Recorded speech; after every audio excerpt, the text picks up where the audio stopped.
मेरा नाम कुंदन यादव है। ये मेरी कहानी है जो किसी की नहीं होनी चाहिए। मैंने जूही को नहीं मारा। कैसे मारता, क्यों मारता?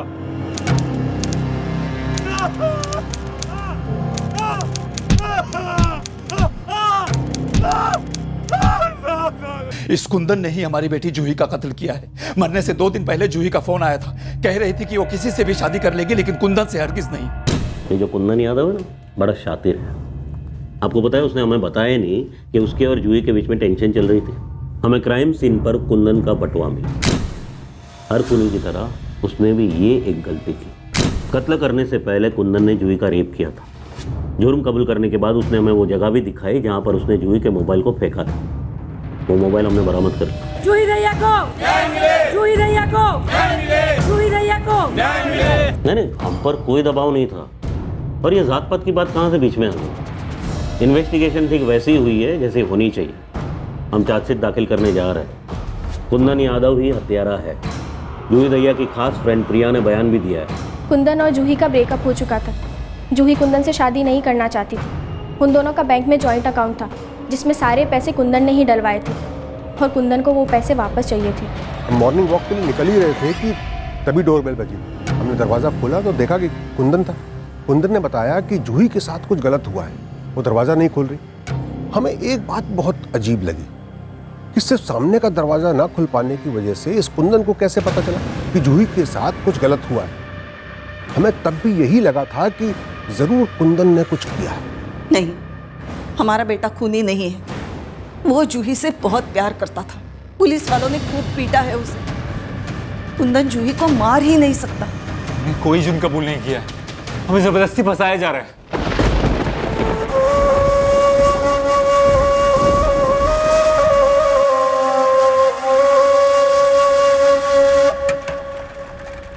जूही दहिया के मर्डर के लिए कुंदन यादव की गिरफ्तारी में इस आदमी की खामोशी अहम रही थी।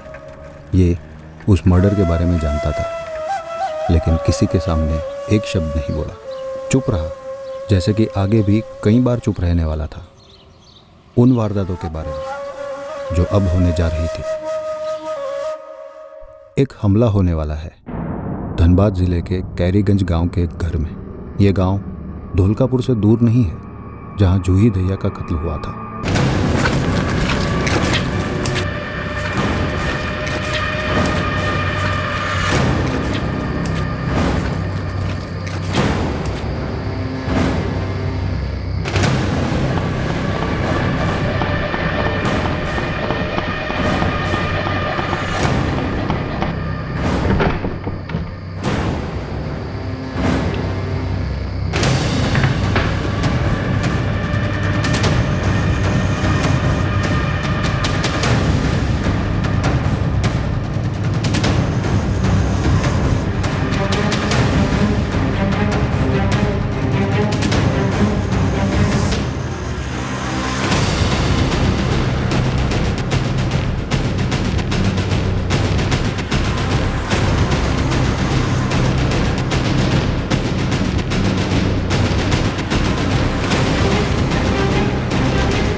चार जून 2018 की रात हुए इस घातक हमले में रामानुज तिवारी, उसकी पत्नी साधना तिवारी और छोटा बेटा कृष्णा तिवारी तीनों मारे गए। रामानुज और साधना का बड़ा बेटा दर्पण गंभीर रूप से घायल हुआ था पर सांसें चल रही थी।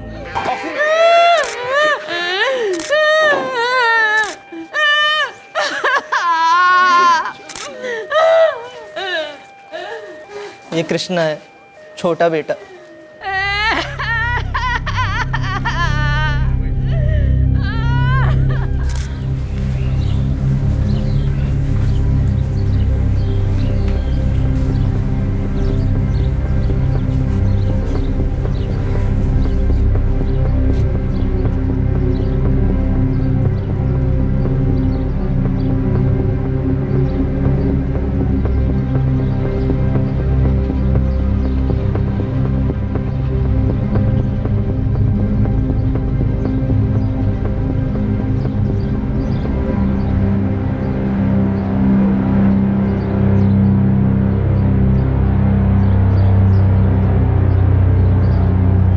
रामानुज का किराने का दुकान था साहब।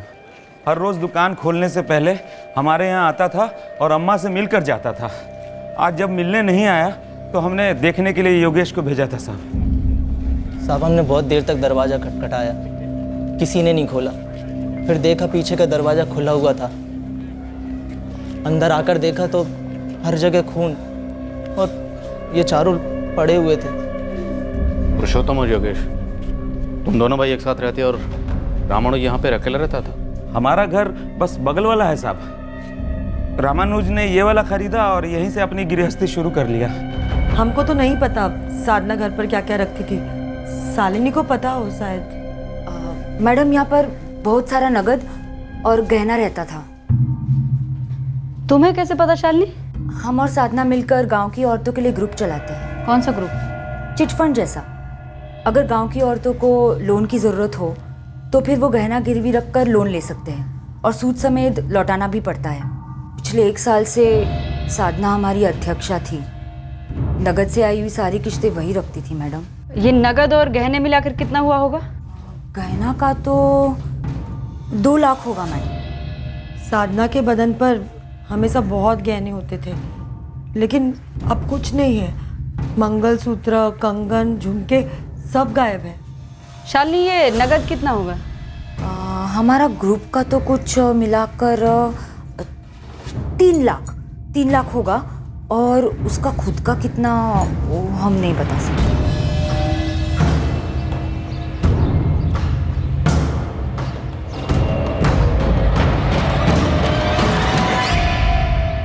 सर, ये भी इसी घर के कंपाउंड से मिला है। पता करो ये घर किसका है।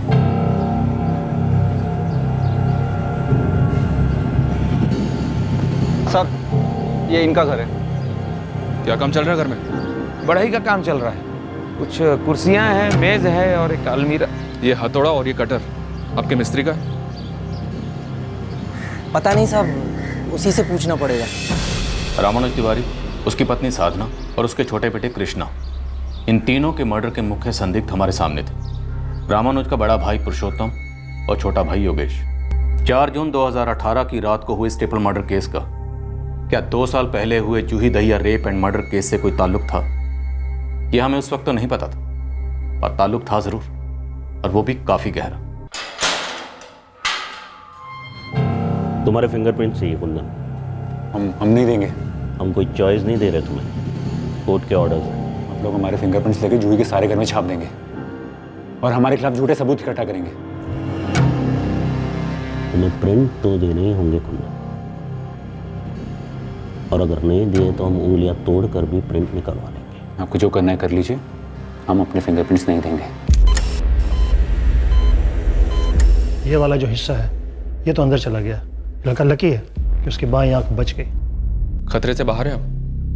फिलहाल के लिए तो हाँ, मगर आपसे बातचीत करने के लिए 2-3 दिन लगेंगे। ये बच्चा कृष्णा और उसके पिता रामानुज दर्पण की तरह लकी नहीं थे। किसी हेवी ऑब्जेक्ट से वार हुआ है, दोनों के सिर पे 2-2 बार। हमें क्राइम सीन से एक हथौड़ा मिला जिस पर खून के निशान थे। हथौड़े से वार की पॉसिबिलिटी है। ये औरत साधना, इसके सिर पे भी 3 बार हुए। डॉक्टर, जिस हालत में हमें मिली तो यू आर करेक्ट, रेप हुआ है। रेप कत्ल के पहले हुआ होगा या बाद में? ये कहना जरा मुश्किल है। इसके हाथों पर, खासकर इसके नाखूनों में झड़प की कोई निशानी नहीं मिली। हो सकता है कि रेप के वक्त ये होश में नहीं होगी। दर्पण का मामा जगदीश आया हुआ है, वो दर्पण के साथ ही रहेगा। हमारे 2 कांस्टेबल भी 24 घंटे दर्पण की प्रोटेक्शन के लिए यहाँ मौजूद रहेंगे, क्योंकि शायद दर्पण ने हत्यारे को देखा होगा। बंसीलाल, तेरे ही है ना ये? जी हाँ, वो पुरुषोत्तम भाई के घर पे काम चल रहा है ना, तो काम करने के बाद औजार वहीं पर छोड़ देते हैं। तेरे इन औजारों में से इस हथौड़े से 3 कत्ल हुए हैं और एक बाल बचा है। हमने सुना, पुरुषोत्तम भाई ने बताया। और क्या क्या बताया पुरुषोत्तम भाई ने? कितने पैसे दिए इस काम के? मैडम, हमने कुछ भी नहीं किया। देख, रोना धोना नहीं, हाँ? नाटक मत कर, बोल जल्दी। कितने का सौदा किया? अकेले मारा तूने? हम सच कह रहे मैडम, हमने कुछ भी नहीं किया, हमें तो कुछ पता भी नहीं है इस बारे में। रामानुज हमारा छोटा भाई था और हमारे बड़े भैया थे। हथौड़ा मेरे घर के पीछे मिला है तो सब कुछ आप हम पर ही थोप देंगे क्या? हमारे भी तो दो छोटे छोटे बच्चे हैं, दर्पण और कृष्णा के जैसे। हम सब एक ही परिवार से हैं साहब। सिर्फ हथौड़ा नहीं मिला, कटर भी मिला, जिससे शायद दरवाजे की कुंडी काटी गई हो। तो कहना क्या चाहते हैं? 2 हफ्ते से घर में कारपेंटरी का काम चल रहा है, उसी का औजार रहा होगा, और खुद के भाई और उसके परिवार को खत्म कर दें, ऐसे वैसी नहीं है हम लोग। और उतने बेवकूफ भी नहीं कि अपने घर पर पड़े औजारों को इस्तेमाल करें और उन्हें छुपाने के बजाय अपने ही घर के पीछे फेंक दें। औजारों के साथ साथ बंसीलाल का भी इस्तेमाल किया होगा तुम लोगों ने। कितने पैसे दिए उसे? कुछ भी नहीं पता मेरे। बंसी, ये रोने धोने काम पर कोई असर नहीं होगा, जल्दी बोल सब कुछ। हम सच कह रहे हैं, हमें कुछ भी नहीं पता है मैडम। तू रात भर कहाँ था दिवाकर? सच सच बता, कहाँ था? प्रशांत के घर थे भैया, पी रहे थे हम। तू पूरा रात वहां था? सच बोल रहा है? झूठ क्यों बोलेंगे भैया, वहीं सो गए थे। जब सुबह वापस आए तो पता चला इस कांड का।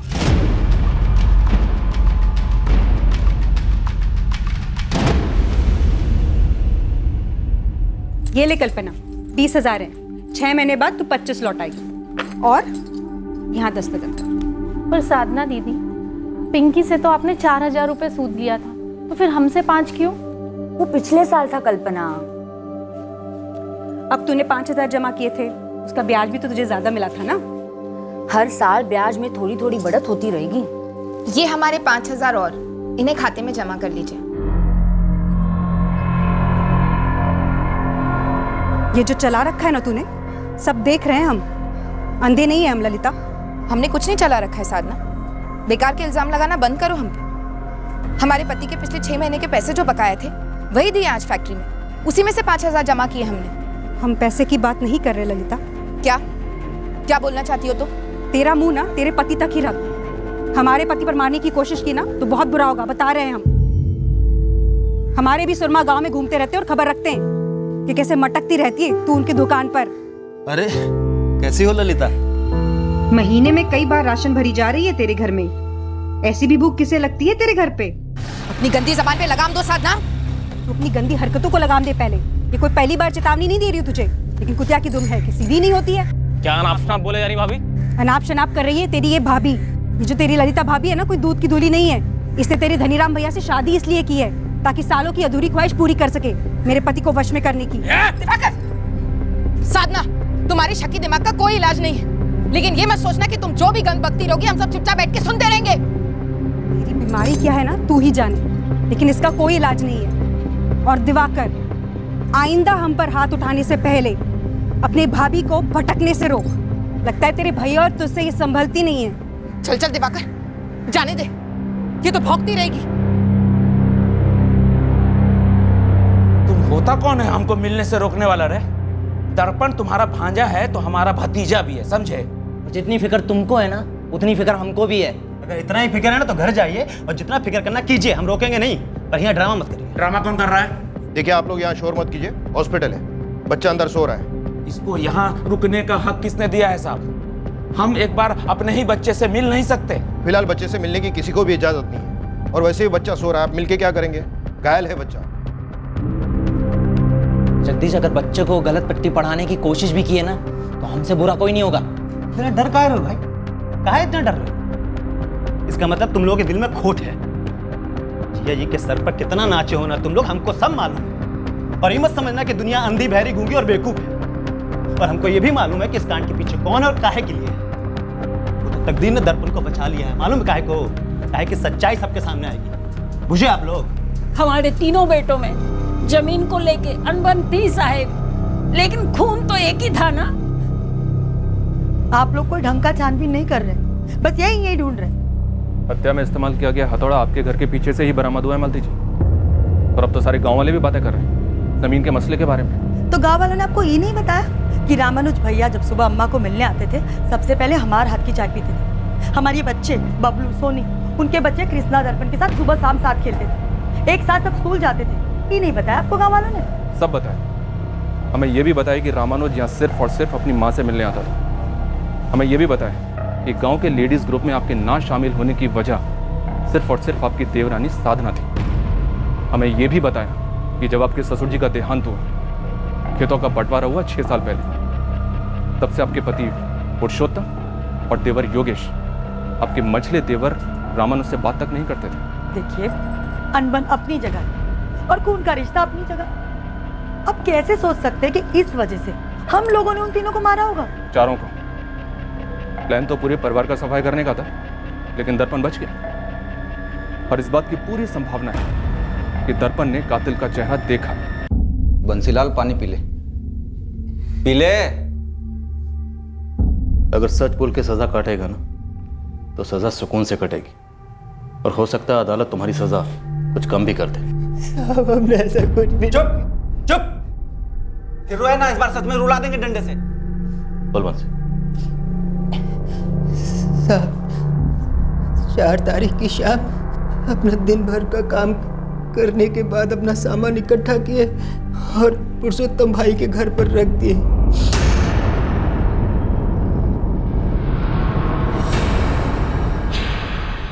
और फिर हम तो अपने घर चले गए थे साहब। हमें तो सुबह में पता चला कि वहां पर ये खून। आखिरी मौका दे रहा हूँ, बोल, पुरुषोत्तम और योगेश ने तुम्हें इस काम के लिए कितने पैसे दिए? साहब, हम तो 1500 रुपए में काम करते हैं साहब। ये हमारी मजदूरी है वहां पर। तुम महज 1500 के लिए तुमने 3 लाशें बिछा दी, बलात्कार की। नहीं साहब, हमने किसी के साथ कुछ भी नहीं किया। हमने बच्चों की सौगंध खाकर गए थे, हमने कुछ भी नहीं किया। भैया, साधना भाभी के साथ बहुत गलत काम किया गया है। कहीं ये लोग दर्पण से कुछ जबरदस्ती बुलवा न ले। क्या आपको लगता है कि दर्पण आपका या मेरा नाम लेगा?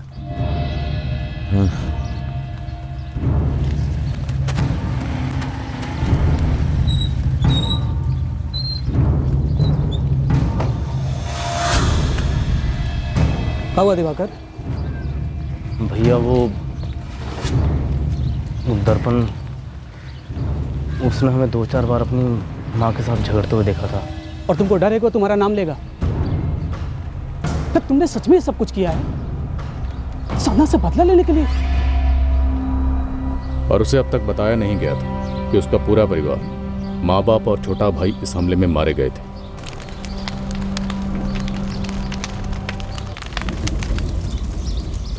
कुछ लोग डरे हुए थे कि दर्पण कहीं उनका नाम न ले। शायद हत्यारे ने कभी सोचा ही नहीं था कि दर्पण बच जाएगा। खेतों के बंटवारे ने भाइयों को बांटा था, पर यह खेत की अनबन तो 6 साल पुरानी थी। इससे 3 होंगे और वो भी बराबर बराबर। रामानुज भैया, ऐसा कैसे हो सकता है? आपका घर खेती की आमदनी से नहीं चलता है। देखो रामानुज, हम और योगेश सिर्फ खेती करना जानते हैं, और हमारा कोई अलग से धंधा नहीं है ना तुम्हारी तरह। लेकिन भैया, किराने की दुकान हमने अपनी मेहनत से बनाई है। आपसे या बाबूजी से अलग से पैसा नहीं लिया था हमने। तो साधना, हम सब खुश हैं उसके लिए और भगवान से प्रार्थना करेंगे कि 4 दुकानें और बनाओ, पर खेती तो हमारे लिए छोड़ दीजिए। इस बात का कोई आधार नहीं है कि हमारा अपना धंधा है इसलिए हम पुश्तैनी जमीन में हिस्सा न लें। अरे कौन सी कानून की किताब में लिखा हुआ है ये? भैया, बात कानून की नहीं है, थोड़ी सी समझदारी और दिलदारी की है। देखो रामानुज, समझदारी तो इसी बात में है कि वो जमीन हम दोनों किसानों को मिलना चाहिए। काहे कि उसी जमीन पे हम दोनों भाई मिलकर हल चलाते हैं। हमारे हिस्से की जमीन पे हम हल चलाएं या चलवाएं, ये जिम्मा हमारा है भैया। और अम्मा, बस अब और बहस नहीं करते हैं इस बात। भैया, आपने अपना घर भी अलग बनाया हुआ है, और साधना भाभी, आपको तो आपके ग्रुप से पैसे भी आते हैं। योगेश, उसका क्या लेना देना इससे? अम्मा, तुम चुप ही रहोगी कि कुछ बोलोगी भी? अरे हमारा तो ये कहना है, बंटवारा काहे करत हो? तीनों भाई मिलके खेती बाड़ी करो और जो आमदनी होवे उसको बांट लो। तो वही तो हम कह रहे हैं, जमीन के 3 हिस्से कर लेते हैं, सब अपना अपना हिस्सा संभालें बस। ये पहले हमारे घर को अलग किया, अब खेत का बंटवारा करवा रहा है, मतलब पूरे परिवार को तोड़ रहा है ये। देखो अम्मा, ये पुरुषोत्तम भैया और ये योगेश, ये दोनों मिलके हमें ठग रहे हैं। ए, ठग रहे हैं हम तुमको? ठग रहे हैं? अरे तो सच्ची तो कह रहे हैं भैया, हमारा हिस्सा हमसे छीना जा रहा है तो इसे ठगना नहीं तो और क्या कहेंगे। देखो अम्मा, बात सुनो हमारी, पुश्तैनी जमीन है, किसी का पर्सनल जागीर नहीं है, सबका बराबर बराबर हिस्सा होगा।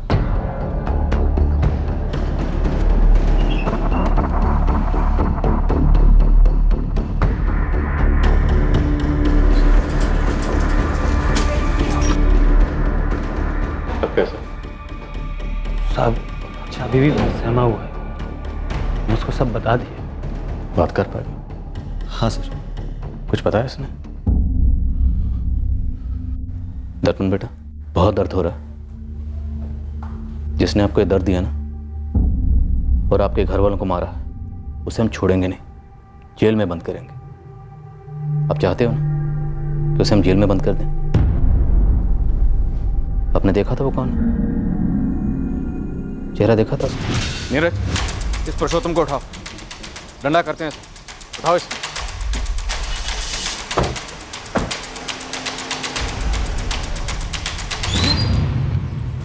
आराम से ब्रेक नहीं मार सकते हो जी? अरे भैया आराम से ही तो ब्रेक मारी है। बैठते वक्त बोले थे ना संभाल के चलाने के लिए, जनानी पेट से न है। अरे भैया कितना तो आराम से लेकर आए हैं हम आपको। हम आराम से लाए।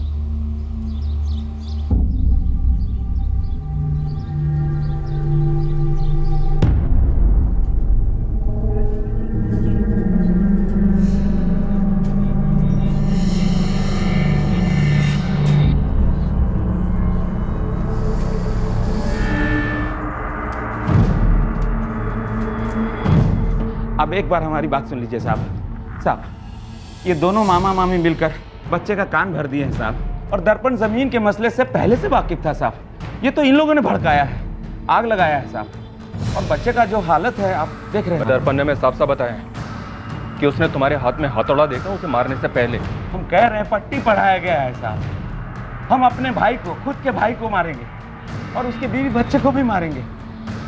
गलत फहमी है साहब आपको। सर हम अपनी मंगेतर को मारेंगे, अपनी मंगेतर को जिसे हम जान से ज्यादा प्यार करते थे। सर हम शादी करने वाले थे, हम साथ में रहने वाले थे। सर हम जूही को क्यों मारेंगे सर? हम अपनी बहन को मारेंगे साहब, अपनी माँ को भी मारेंगे साहब। कशिश हमारी सगी बहन थी, उसके साथ हम ऐसी हरकत करेंगे?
दर्पण ने बस कह दिया और आपने हमारे पति को अपराधी समझ लिया। अरे 4 जून की रात को तो पुरुषोत्तम भैया कहीं निकले ही नहीं, वो तो घर पर सोए हुए थे। वो घर पर ही थे, आप बोलो तो हम कहीं भी लिख कर दे सकते हैं, जहाँ बोलो वहाँ खड़े रहकर कह सकते हैं। देखिए, पुरुषोत्तम ने अगर कुछ किया नहीं है तो आप लोगों को डरने का कोई कारण नहीं। डरने का कारण कैसे नहीं है मैडम? आप लोग तो लॉकअप में बैठाकर डरा धमकाकर वही कबूल करवाएंगे जो उसने किया ही ना हो। सर पर मर देंगे उनके जबरदस्ती, कहानी बना देंगे कि उन्होंने ही सब कुछ किया है। पुरुषोत्तम से केवल पूछताछ चल रही है, हमने उसे मुजरिम मुकर्रर नहीं किया और ना ही ये हमारा काम है। लेकिन दर्पण ने केवल हमसे नहीं, अपने मामा और मामी से भी यही कहा है कि जिसने वार किया वो पुरुषोत्तम ही था। जब हथौड़ा से वार हुआ सब लोग सो रहे थे, फिर दर्पण ने हमारा शक्ल कैसे देख लिया? आपको दिखाई नहीं दे रहा है साहब, दर्पण दबाव में आकर झूठ बोल रहा है। तो तुम जानते हो सब सो रहे थे, कैसे सो रहे थे, कौन देख सकता है कौन नहीं देख सकता? पुरुषोत्तम तिवारी, हम सिर्फ दर्पण के बयान के आधार पर तुम पर शक नहीं करें, हमें तो पहले से ही हम पर शक था, यही ना साहब? अरे साहब, हम तो कहते हैं कि आप लोगों को कभी हम पर शक हुआ ही नहीं, सीधा विश्वास हो गया कि ये सब हमने ही किया है। इसीलिए तो तहकीकात करने के बजाय आप लोग सीधा फैसला पर पहुंच गए। दर्पण के पास झूठ बोलने की कोई वजह नहीं और हमारे पास कत्ल करने का कोई वजह नहीं है साहब। 6 साल पहले खेत का बंटवारा हो चुका है, 3 बराबर हिस्सा हुआ था साहब, जैसा रामानुज चाहता था। अब उसी को मारकर वो जमीन हमारा कैसे हो जाएगा? वो तो दर्पण को जाएगा ना साहब। वो तो अब जाएगा ना, क्योंकि दर्पण बच गया। लेकिन अगर वो मर जाता जैसे कि तुम्हारा प्लान था, तब तो वो जमीन तुम्हें और तुम्हारे भाई योगेश को जाती। क्या साहब, बच्चों को मारना, अपने सगे भाई को मारना, अपने सगे भाई की बीवी के साथ बलात्कार करना, कितना भद्दा इल्ज़ाम लगा रहे हैं आप हम पर अरेस्ट करके। अरे साहब, बचकाने में दर्पण कुछ बोल दिया, उसको सच मानकर आप केस बंद कर देंगे, जबकि असली मुजरिम, असली कातिल आराम से बाहर घूम रहा होगा, इसका अंदाजा भी है आपको। सर, हमने जूही को नहीं मारा है और यही हकीकत है, यही सच है। लेकिन आपने तो मन बना लिया है हमें गुनहगार साबित करने का।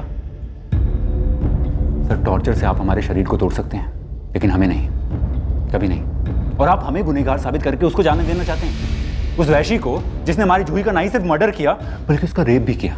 अब ये बिजली का झटका देकर क्या बुलवाना चाहते हो कि हमने अपनी बहन का खून किया है, अपनी माँ का खून किया है, अपनी सगी बहन का। तुझे कोई बिजली का झटका बटका नहीं दिया जा रहा, समझा? इसे ब्रेन मैपिंग बोलते हैं। मशीन बताएगी कि तू कितना सच बोल रहा है और कितना झूठ बोल रहा है। तेरे भेजे में जाकर सच्चाई पता करेगी। ले चलो इसे। सच्चाई तो ये है कि आप मार पीट कर, ये मशीन इस्तेमाल कर कर हमारी माँ और बहन का खून हमारे ही माथे पर डाल रहे हो, जो हमने किया ही नहीं है। और जो करके बैठा है उसको कोई नहीं पकड़ रहा है, वो आज भी आजाद घूम रहा है। वो लोग हमारे अपने लोग थे साहब, अपने लोग थे। आप एक बार हमको दर्पण से अकेले में बात कर लेने दीजिए। बच्चा है, बहक गया होगा। इस पुरुषोत्तम तिवारी के खिलाफ हमारे पास कुछ ठोस होना चाहिए सर। इस दर्पण का स्टेटमेंट कुछ ठोस नहीं लगता। तुम्हें भी लगता है उसे पट्टी पढ़ाई गई है, उसका ब्रेन वॉश हुआ? कहना मुश्किल है सर कि वो सच बोल रहा है या उससे झूठ बुलवाया जा रहा है, लेकिन इतना तो है कि बच्चे के मारे गए बाप और पुरुषोत्तम तिवारी के बीच की खटास ने बच्चे के दिमाग पे असर तो किया ही होगा। ये तुम किस बेसिस पे कह रहे हो नीरज? सर वो पांडे सर, ये दर्पण के मामा और मामी जो है ना, वो दर्पण से बार बार ये कहे जा रहे थे कि ताऊ पुरुषोत्तम और चाचा योगेश की मिली भगत है। इस मामा जगदीश का कोई निजी मतलब है सब में? सर जी, ये तो नहीं बता सकता, लेकिन देखिए ना, अभी बच्चा है 11 साल का और 6 साल पुराने जमीन के मसले की बात को उसके मामा मामी बार बार हथौड़ा मारे जा रहे थे। तो तब से मुझे ऐसा लग रहा है कि बच्चे ने भी अपने दिमाग में कहीं ना कहीं एक तस्वीर सी बना ली हो कि उसके ताऊ और उसके चाचा ने उसके माँ बाप और उसके भाई की हत्या कर दी है। ऊपर से रामानुज के घर से जो गहने चोरी हुए और साधना के लेडीज फंड से जो कैश चोरी हुआ, वो भी पुरुषोत्तम के घर के पीछे नहीं मिला। तो तुम्हें लगता है कि उस एक हथौड़े को आधार बनाकर हमने अपनी सुई पुरुषोत्तम पर अटका रखी, जो वारदात में इस्तेमाल हुआ और घर के पीछे से मिला? पक्का तो नहीं कह सकते सर, और शायद हाँ, लेकिन इतना तो पक्का है कि सिर्फ दर्पण के स्टेटमेंट के आधार पर हमारी चार्जशीट मजबूत नहीं बनेगी। दर्पण की दिमागी हालत इस वक्त नाजुक है, कह सकते हैं धुंधली है। हो सकता है कि ऐसे दिमाग को एक तस्वीर दिखाई गई, किसी पुरानी दुश्मनी की तस्वीर जो बार बार दिखाई गई, जिसके चलते बच्चे के ऐसे दिमाग ने उस तस्वीर को सच मान लिया। ऐसी गलती हम नहीं कर सकते कि हम उसकी देखी हुई तस्वीर को बिना सबूत के सच मान बैठे और उस तस्वीर पर अपने केस का फ्रेम चढ़ाकर इस केस के मुख्य संदिग्ध को गुनहगार मान बैठे और कील ठोककर दीवार पर टांग दें। हमारी बात सही है नीरज, लेकिन हमारे स्टेपल मर्डर और रेप केस की असली तस्वीर कौन सी हो सकती है? सर, इस केस में एक नया एंगल उभर कर आया है। साधना के पड़ोसन शालिनी नेगी ने फोन किया था। वो साधना के लेडीज ग्रुप के मेंबर भी है। उसने तो एक नई बात बताई। कोई नया एंगल बन रहा है? Yes sir. मैडम, हम सब ग्रुप की औरतें बैठकर चुराए हुए जेवर और नगद का अनुमान लगा रहे थे। बैठकर सोच रहे थे कि भरपाई कैसे की जाए, तभी ये बात सामने आई। लेकिन शालिनी क्या ललिता और साधना के हस्बैंड रामानुज के बीच वाकई कुछ चक्कर था? वो हम कैसे बता सकते हैं मैडम, हमको क्या मालूम। हाँ, लेकिन एक बात जरूर है, ललिता के देवर दिवाकर और साधना के बीच झगड़े जरूर हुए थे। और जब ये सब कांड हुआ तब ललिता बहुत डरी हुई थी, मानो कि उसके घर पे ही कुछ हुआ हो। उसके पति धनीराम और देवर दिवाकर ने मिलकर ही कुछ किया हो। सब लोगों को ऐसा लगता है, शक है मतलब। अचानक से स्टेपल मर्डर और रेप केस की एक अलग ही तस्वीर उभर आई, पर क्या ये तस्वीर गुनहगार और उसके असली मकसद के फ्रेम में सही बैठने वाली थी? यह हमें पता करना था। हर केस में पीड़ित और संदिग्ध दोनों के इर्द गिर्द एक वर्णन, एक नैरेटिव, एक कहानी की तस्वीर उभरती है। कुछ तस्वीरें इतनी साफ नजर आती हैं कि संदिग्ध जाहिर तौर पर गुनहगार मालूम होता है, पर जब एक से ज्यादा तस्वीरें बनने लगती हैं तब यह सवाल उठता है कि इनमें से कौन सी तस्वीर गुनहगार और उसके मकसद के फ्रेम में फिट बैठती है। हम भी मानते हैं कि हमारी पत्नी ललिता और रामानुज के बीच करीब का रिश्ता था और इसी को लेकर ललिता और साधना के बीच अनबन थी। उस समय तक हमको भी इस बात का डर था कि कहीं हमारा छोटा भाई दिवाकर ने गुस्से में कुछ कर तो नहीं दिया। यह क्या? हमको नहीं पता। इस साधना तो हमेशा आरोप लगाती थी कि उसके पति रामानुज ने जानबूझकर ललिता को हमसे शादी करवाया था। ताकि वो दोनों पड़ोसी बन सके, और उनके बीच जो भी चल रहा था वो सब चलता रहे। धनीराम, मैं तुमसे सीधा सवाल पूछता हूं, क्या ये हत्याएं और बलात्कार हमारे भाई दिवाकर ने की? तू अपने दोस्त प्रशांत के साथ पीने बैठा था? जी सर। और वहां से तू अपने घर के लिए कब निकला? रात 1 बजे तक पी रहे थे सर, फिर सो गए और सुबह उठकर दिवाकर अपने घर चला गया कुछ 7:30 बजे के आसपास। और कौन कौन है तेरे घर में? कोई नहीं है साहब, मैं अकेला ही रहता हूँ। हो सकता है तेरे सोने के बाद दिवाकर उठकर कांड कराया हो, तुझे तो पता नहीं चलता ना?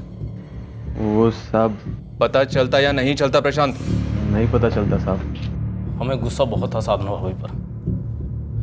वो हमारी ललिता भाभी के बारे में बहुत फालतू बोलती थी, और हमारे भैया वो कभी कुछ नहीं बोलते थे। प्रशांत के साथ पीने के बाद तू रात को रामानुज के घर गया कत्ल के इरादे से।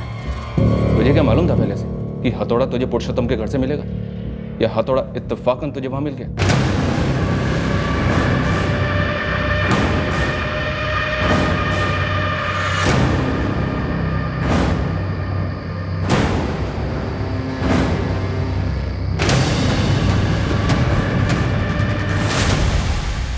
सर, जब हमने साधना भाभी की लाश को देखा हम हिल गए थे।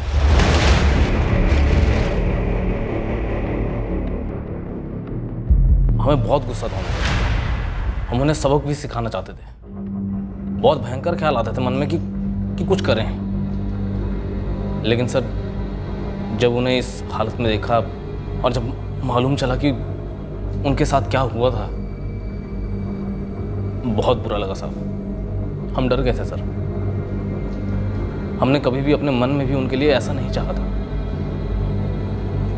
और एहसास हुआ कि सर। अबे ओ दिवाकर, ये जो तेरे अंतरात्मा की आवाज है ना, इसको अपने अंदर ही दबा कर रख और फटाफट बोल, ये तीनों कत्ल और साधना का रेप तूने ही किया है ना? जब सब लोग कहने लगे कि दर्पण जिंदा है, तब हम डर गए थे। हमें लगा कि कहीं वो हमारा नाम ना बोल दे। मतलब दर्पण को तेरा ही नाम लेना चाहिए? नहीं सर, हमने कुछ किया ही नहीं तो वो हमारा नाम क्यों लेता? हम तो सारी रात प्रशांत के घर सोए पड़े थे। जब उठे घर आए तब पता चला कि क्या हुआ है। तो जितना झूठ बोलेगा, जितना झूठ बोलेगा उतना बुरा पिटेगा। सर हम झूठ नहीं बोल रहे सर, हमने कुछ भी नहीं किया सर।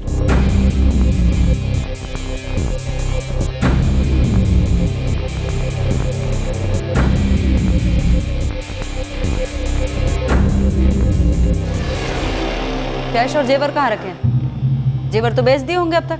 पहले तो सिर्फ हमारे लेडीज ग्रुप में ही अफवाह थी कि हम ही ने सब करवाया है। अब आप भी अफवाहों को सच मानने लग गए। बात को घुमा मत। तुझे पहले दिन से पता है कि ये काम तेरे देवर दिवाकर का है? पता नहीं था, बस डर था, जैसे हमारे पति को भी था मैडम। हम साफ कह रहे हैं, दिवाकर ऐसा कर ही नहीं सकता, और ऐसा करने का कोई कारण भी नहीं था। क्यों? अफेयर नहीं था तेरा रामानुज के साथ? सिर्फ धुआं था मैडम, कोई आग नहीं थी। बिना धुएं के भी आग होती है ललिता, जब रिश्ते छुपके निभाए जाते हैं। हमने कुछ नहीं छुपाया मैडम, हम झूठ नहीं बोल रहे। हाँ, हम रामानुज को पहले से पसंद करते थे, उसकी और हमारी शादी होने के काफी पहले से, लेकिन उसने आगे होकर कभी इस बात का इजहार नहीं किया। हम भी चुप रहे। बस फिर किस्मत ने हमें एक बार फिर से यहाँ मिला दिया। ये जो किस्मत का नाम ले रही हो, वो साजिश थी क्या? रामानुज ही लाया था ना तुम्हारे लिए रिश्ता धनीराम का? हाँ मैडम, लेकिन उसका कोई छुपा हुआ मकसद नहीं था। वो तो हम ही खुश हो गए थे कि रामानुज के पड़ोस में रहेंगे, उसे रोज देख सकेंगे, उससे बात कर सकेंगे। हम कसम खा के कहते हैं मैडम, हमारे बीच कोई नाजायज छुपाने जैसा रिश्ता नहीं था। पर साधना को ये बात कभी समझ ही नहीं आती कि बिना आग का धुआं ही था मैडम।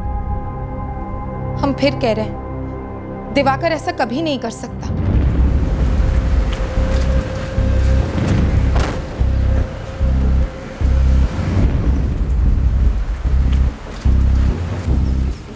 इस केस की हकीकत यहीं कहीं छुपी हुई थी, शालिनी नेगी के घर के आसपास, और इस हकीकत तक पहुंचने में अभी देर थी। दिवाकर के खिलाफ हमें ऐसा कुछ भी नहीं मिला जो उस एंगल को आगे बढ़ाता। ठीक उसी तरह पुरुषोत्तम के खिलाफ भी हमारे हाथ कुछ नहीं आए। इस केस की तहकीकात के दौरान हमारा ध्यान हमारे ही जिले धनबाद के कोशी गांव में हुए एक केस पर लाया गया। इस केस की डिटेल्स हमें हमारे डिविजनल हेडक्वार्टर्स ने दी।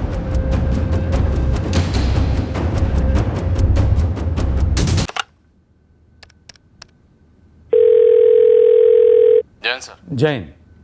अरविंद, तुम्हारे कैरीगंज केस का क्या स्टेटस है? सर, ट्रिपल मर्डर और रेप केस। हाँ, वही तिवारी फैमिली। सर, 2 संदिग्ध हैं। पहला है विक्टिम रामानुज का बड़ा भाई पुरुषोत्तम और दूसरा उसका पड़ोसी दिवाकर। पर सर सच कहूँ तो दोनों ही सस्पेक्ट्स पर हम अभी तक कुछ खास आगे नहीं बढ़ पाए। अरविंद, एक न्यूज़पेपर रिपोर्ट आई है। हेडलाइन है, क्या कैरीगंज कांड की केस फाइल कोशी गांव डबल मर्डर केस की तरह धूल चाटेगी? सर, कोशी गांव डबल मर्डर केस? हाँ, 2017 का केस है। एक जवान लड़की और उसकी माँ को उनके घर के अंदर कत्ल कर दिया गया था।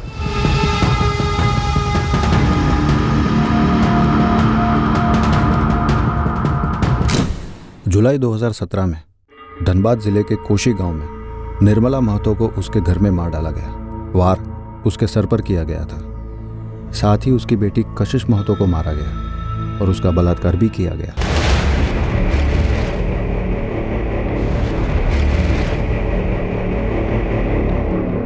देखो, इस न्यूज़पेपर आर्टिकल ने तुम्हारे और इस अनसुलझे कोशी गांव डबल मर्डर केस के बीच में कुछ समानताएं हाईलाइट की हैं कि दोनों हत्या और रेप केस थे और दोनों अनसुलझे रहे। लेकिन मैंने जब दोनों केसेस की फाइल्स पढ़ी तो मुझे इसके अलावा भी कुछ समानताएं नजर आईं। जैसे कि सर? निर्मला और कशिश दोनों फावड़े से मारे गए और ये फावड़ा उनके घर के अंदर ही था। तुम्हारे केस में रामानुज, साधना, कृष्णा और दर्पण सभी पर हथौड़े से वार हुआ और ये हथौड़ा क्राइम सीन के पास था। यानी दोनों केसेस में हत्यारा अपने साथ कोई हथियार नहीं लाया था। और इधर कशिश का रेप हुआ और उधर तुम्हारे केस में साधना का। और शायद दोनों केसेस में रेप वार करने के बाद हुआ, बेहोशी की हालत में। सर, अगर आप सजेस्ट कर रहे हैं कि दोनों केसेस में कातिल एक ही है तो क्या मैं दोनों केसेस को एक साथ इन्वेस्टिगेट करूं? हाँ, इस कोशी गांव केस में मुख्य संदिग्ध था कशिश का भाई, निर्मला का बेटा सुधांशु महतो। देखो, किसी रिपोर्टर ने बस एक पॉइंट उठाया है, लेकिन मुझे लगता है सीरियसली इन्वेस्टिगेशन की जरूरत है। जरूर कोई कनेक्शन बनेगा। बिल्कुल सर, मैं कोशी गांव थाने से उनके इस केस की डिटेल पता करता हूं। 3 संभावनाएं हैं सर। हमारे सस्पेक्ट्स पुरुषोत्तम और दिवाकर और वहाँ के सस्पेक्ट सुधांशु महतो। अब या तो इन तीनों में से कोई भी एक मुजरिम है इन दोनों केसेस का, या फिर ये तीनों ही शामिल हैं इन दोनों केसेस में, या फिर इन तीनों का इन दोनों केसेस से कोई भी ताल्लुक नहीं। पहले जो समानताएं एसपी साहब ने पॉइंट आउट की हैं उन्हें स्टडी करते हैं, उसके बाद सस्पेक्ट को स्टडी करते हैं। लेकिन किसी भी सस्पेक्ट या निष्कर्ष पर पहुंचने की जल्दबाजी नहीं करेंगे। शायद ये निष्कर्ष पर पहुंचने की जल्दबाजी ही हमारी इन्वेस्टिगेशन की सबसे बड़ी खामी रही।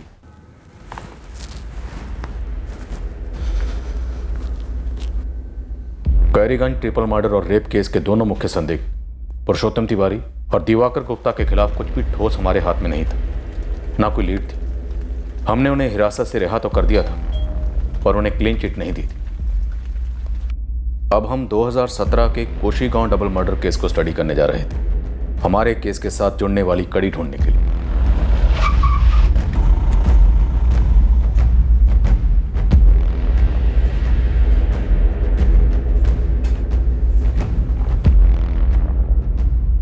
सुधांशु महतो उस वक्त भी मुख्य संदिग्ध था, आज भी मुख्य संदिग्ध है। सुधांशु कशिश का भाई है, तो क्या उसी ने अपनी माँ और बहन को मार डाला? उसका बयान बड़ा ही अजीब था, शक करने की काफी गुंजाइश थी। 14 जुलाई को सुधांशु कोशी गांव से धनबाद के लिए निकलता है काम की तलाश में, और 15 को ही दोपहर में कोशी गांव लौटता है। कत्ल 14 जुलाई की रात को होते हैं, जिस रात सुधांशु के हिसाब से वो धनबाद में था।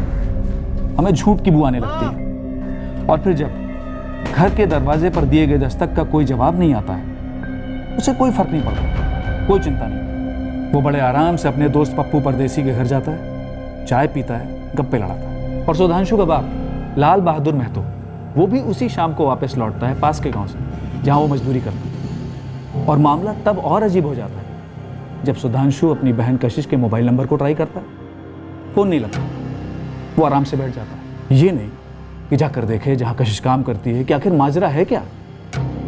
और वो एक बार भी ये नहीं सोचता है कि घर के बाहर ताला तो है नहीं, तो कहाँ गए माँ और बहन, जबकि वो जानता था कि बाप तो घर पे है नहीं। साहब हमें ऐसा लगा ही नहीं कि अम्मा और कशिश के साथ कुछ गलत हुआ होगा। चलो ठीक, कोई ऐसा नहीं सोचता, लेकिन जब घर पे ताला नहीं लगा था, तूने खटखटाया, कोई जवाब नहीं आया, तो तू पीछे से क्यों नहीं गया देखने? तू सिर्फ तब गया जब तेरा बाप आया। साहब हम कह तो रहे हैं, हमें लगा ही नहीं कि कुछ गलत हुआ होगा।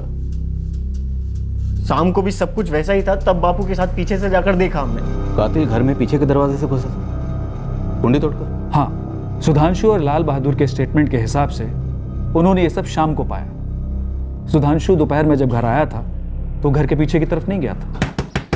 अम्मा! कशिश! अम्मा! बापू कुछ गड़बड़ लगती है। दोपहर में भी किसी ने दरवाजा नहीं खोला था। ये कशिश का फोन दोपहर में भी बंद आ रहा था और अभी भी बंद है। तुम्हारी अम्मा सो रही होगी, चलो पीछे से आवाज देते हैं।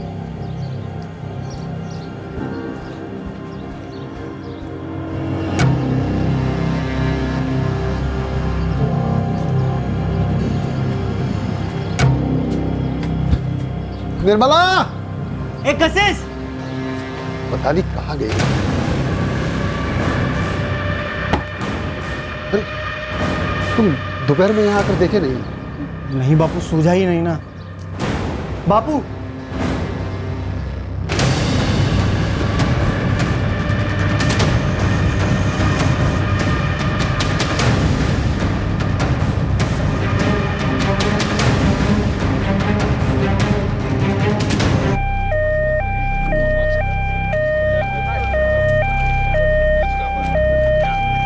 हम कल धनबाद गए थे साहब, आज दोपहर ही लौटे हैं। और लाल बहादुर तुम भी यहाँ नहीं थे? हम 4 दिन यहाँ नहीं थे, बगल वाले गांव देरपुर गए थे साहब। ये अलमारी खुली हुई है, क्या क्या गायब है? सब कुछ 5-1 हजार रुपया, कशिश की कान की बालियां, कंगन और एक गले की चैन, सब गायब है साहब। सोने की थी? कशिश को खूब शौक था साहब, उसने अपनी मेहनत की कमाई से बनवाई थी। कुल मिलाकर ये लूट कितने की होगी? कैश और गहने मिलाकर लगभग 30-40 हज़ार की। और ये जो कशिश की मोबाइल शॉप में जॉब थी, वो रेगुलर थी? हाँ, 3 साल से काम कर रही थी और ठीक ठाक कमा भी लेती थी, लेकिन कशिश उस दिन काम पर नहीं गई थी। सर वैसे बिना बताए तो कभी छुट्टी नहीं लेती थी कशिश। कल जब नहीं आई तो हमने फ़ोन लगाया तो फ़ोन बंद आ रहा था। दिन में भी 2 बार ट्राई किया, फिर बंद। फिर हमने छोड़ दिया कि कहीं घूमने घामने गई होगी। कशिश अकेले तो नहीं घूमने गई होगी ना राजीव? वो उसका निजी मामला है, हम क्या बताएं कि किसके साथ घूमने गई होगी। 3 साल से तुम्हारे यहाँ काम करती, कुछ तो पता होगा ना कि कौन उससे मिलने आता है, वो किसके साथ जाती थी। सर हम तो यही कह पाएंगे कि कशिश अपने काम में बहुत अच्छी थी, सब कस्टमरों के साथ बहुत अच्छे से पेश आती थी।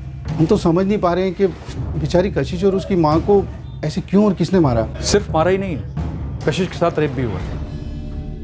मौत की टाइमिंग आप परसों रात को पकड़ लो, 14 की रात को। हाँ, 2 मजबूत वार हुए हैं, शायद फावड़े के कुंद के हिस्से से। कशिश का सलवार निकाला गया था, लाश के पास में ही पड़ा था। सेक्सुअल असॉल्ट के निशान जरूर मिले हैं, पर किसी भी प्रकार के झड़प के निशान नहीं है। तो ये एक पॉसिबिलिटी है कि पहले ही वार में ये बेहोश थी, फिर हत्यारे ने इसका रेप किया और दोबारा इस पे वार करके इसे मार डाला। हमारा मुख्य संदिग्ध इसका भाई है, सगा भाई। सगा भाई रेप करेगा?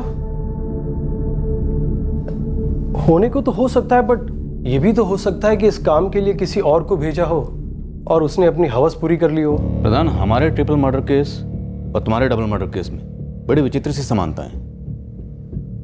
कशिश के रेप में किसी झड़प के निशान नहीं मिले और हमारे केस में भी विक्टिम साधना की तरफ से कोई विरोध नहीं दिखता है। हाँ, रेप के निशान जरूर है। यू आर करेक्ट, रेप हुआ है।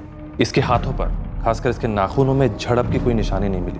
हो सकता है कि रेप के वक्त ये होश में नहीं हो। दोनों ही केसेस में घर के पीछे के दरवाजे से एंट्री होती है, कुंडी तोड़कर। हमारे केस में विक्टिम साधना तिवारी एक महिला ग्रुप की अध्यक्षा थी। उसके पास काफी जेवर और कैश था जो चुराया गया। और आपके केस में भी कशिश की गोल्ड ज्वेलरी और कैश चुराया गया। प्रधान, हमारे केस में विक्टिम रामानुज का अपने बड़े भाई पुरुषोत्तम के साथ प्रॉपर्टी को लेकर लंबे अरसे से डिस्प्यूट चला था। तुम्हारे केस में तुम्हें सुधांशु के खिलाफ कोई और ठोस सबूत मिला सिवाय उसके उस दिन के अजीब बर्ताव के, जिस दिन वो डेड बॉडीज मिली? अरविंद, दरअसल हमें कशिश के बारे में कुछ पता चला कि वो जो महंगे जेवर बनवाकर पहनती थी वो उसकी आमदनी से परे थे। मतलब कोई बॉयफ्रेंड गिफ्ट कर रहा था? बॉयफ्रेंड्स एक नहीं, बहुत से।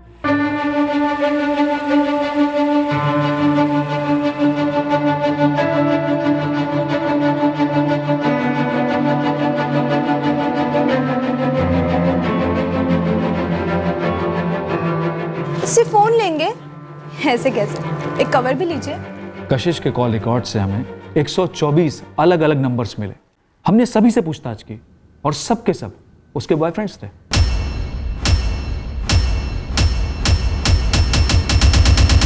और सभी ने कबूल किया कि उनके कशिश के साथ में फिजिकल रिलेशंस थे। तो मतलब सुधांशु ने जो मर्डर किया उसके पीछे उसका मकसद था उसकी बहन के ये फिजिकल रिलेशंस? उसने गुस्से या शर्म इतना बड़ा कांड किया? कशिश का बाप तो लगातार ना बोलता रहा, लेकिन सुधांशु के धनबाद से लौटने के बाद से उसके अजीब से बर्ताव को देखकर हमने उस पर शक किया। हमें तो ये सब पता नहीं था ना साहब, हम तो बस सुधांशु के साथ बातें करने बैठे थे और चाय पे चाय चल रही थी बस। पप्पू परदेसी, ऐसी कौन सी दिलचस्प बातें हो रही थी चाय पर? यही कि कैसे तूने माँ बेटी को मार डाला? नहीं सर, बिल्कुल नहीं, हमने ऐसा कुछ भी नहीं किया। हमारे पास सबूत है साले कि सुधांशु के कहने पर तूने उसकी माँ और बहन को मार डाला, घर से पैसे चुराए, कशिश के बदन से जेवर उतारे और फिर कशिश का सलवार भी। नहीं साहब, आप हमें इस केस में ना फंसाइए। और सुधांशु ने हमें नहीं भेजा था वहां पर। किसे भेजा था उसने? साहब हम नहीं जानते, कसम से नहीं जानते हम। कशिश के अफेयर्स के बारे में नहीं पता था तुझे? कोई अफेयर नहीं था हमारी बहन का साहब, ये सब झूठ बकवास बोल रहे हैं लोग। हमारी कशिश एक सीधी मेहनती लड़की थी। बिना आग के कभी धुआं नहीं उठता है, और हम सबूत की बिना पर बात कर रहे हैं। तेरी बहन के अफेयर्स थे और उसका कत्ल हुआ है, और तेरी माँ शायद इसलिए मारी गई क्योंकि वो मौके पर मौजूद थी, और जिसने भी कशिश का कत्ल किया है उसने कशिश का रेप भी किया। अब तू बता, किसे भेजा था तूने? हमने किसी को नहीं भेजा सर। हमारा शक सिर्फ सुधांशु पर ही था, और वो था कि बार बार मना करे जा रहा था। हमने कोर्ट से सुधांशु के ब्रेन मैपिंग की परमिशन हासिल की। हम पक्का थे कि इससे पता चल जाएगा कि ये आदमी कितना झूठ बोल रहा है। तो क्या सुधांशु झूठ बोल रहा था? सुधांशु महतो, बैठो। रिलैक्स सुधांशु, डरने की कोई जरूरत नहीं। एज पर प्रोसीजर हमने फॉरेंसिक साइकोलॉजिस्ट नवीन को हमारा वर्जन बता दिया था। हम 14 जुलाई को धनबाद गए थे काम से। उसके बाद नवीन ने सुधांशु से उसका स्टेटमेंट लिया था। ठीक है सुधांशु, अब तुम्हें दूसरे कमरे में ले जाया जाएगा। वहाँ आराम से बैठना, कुछ रिकॉर्डिंग सुनाई जाएगी, उसे आंखें बंद करके शांति से सुनना।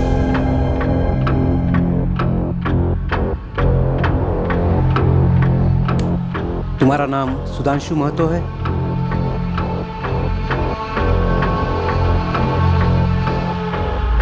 सुधांशु, 15 जुलाई को जब तुम अपने घर गए थे, तुमने अपने मन में सोच लिया था कि तुम अपनी बहन कशिश को मार डालोगे। सुधांशु के स्टेटमेंट के अनुसार नवीन ने उसे कुछ बातें रिकॉर्डिंग करके सुनाई। उसमें सुधांशु पर आरोप लगाया गया और उसे निर्दोष भी बताया गया। इन बातों पर उसके ब्रेन के रिएक्शंस को नोट किया गया।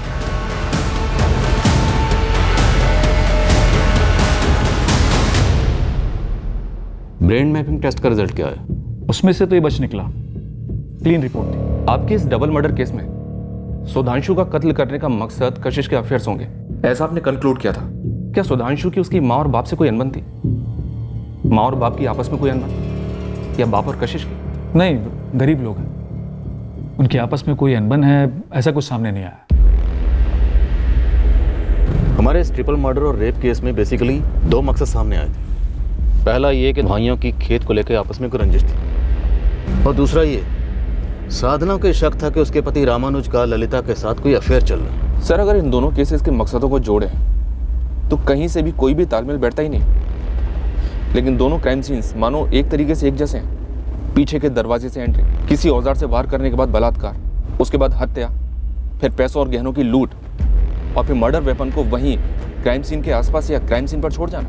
सर दोनों ही जगहों पर, वहाँ कोशी गांव में सुधांशु महतो और यहाँ कैरीगंज में पुरुषोत्तम तिवारी और दिवाकर गुप्ता, इन सारे ही सस्पेक्ट्स के पास कुछ ना कुछ मोटिव्स हैं जो अलग अलग हैं, लेकिन हमारे पास इनमें से किसी भी सस्पेक्ट के खिलाफ कुछ भी कॉन्क्रीट नहीं है। मुझे लगता है कि एक तरह से ये भी दोनों ही केसेस में समानता है। हो सकता है दोनों ही केसेस में जो मेन सस्पेक्ट समझे जा रहे हैं इनमें से कोई भी असली मुजरिम ना हो। बिल्कुल हो सकता है, क्योंकि दोनों केसेस में मोडस ऑपरेंडी लगभग सेम है और जुर्म भी लगभग सेम है। कहीं कुछ तो कनेक्शन होना चाहिए दोनों केसेस में, अगर हत्यारा सेम है तो। मुजरिम का दोनों पीड़ित परिवारों से कुछ ना कुछ कनेक्शन होना चाहिए, शायद डायरेक्ट पर्सनल लेवल पर ना हो तो किसी काम से, किसी भी तरह से वहाँ कशिश से जुड़ा होना चाहिए, और यह साधना या रामानुज। पॉइंट। अगर हमें इन दोनों केसेस में कोई भी एक इंसान कॉमन मिलता है तब शायद इस केस का तोड़ हमारे हाथ में होगा। हमें उन सभी लोगों के नाम दीजिए जिनका रामानुज से पैसों का लेन देन रहा। अब हम उन सारे लोगों का पता करने में लग गए जिनके रामानुज से व्यावसायिक और निजी रिश्ते थे, किराने की दुकान से लेकर खेतों के काम तक जो उसने दूसरे किसानों को लीज पर दे रखे थे। शालिनी से भी कहा गया कि उन सारे लोगों के नाम सामने लाए जिनका साधना से काम के सिलसिले में मिलना होता था।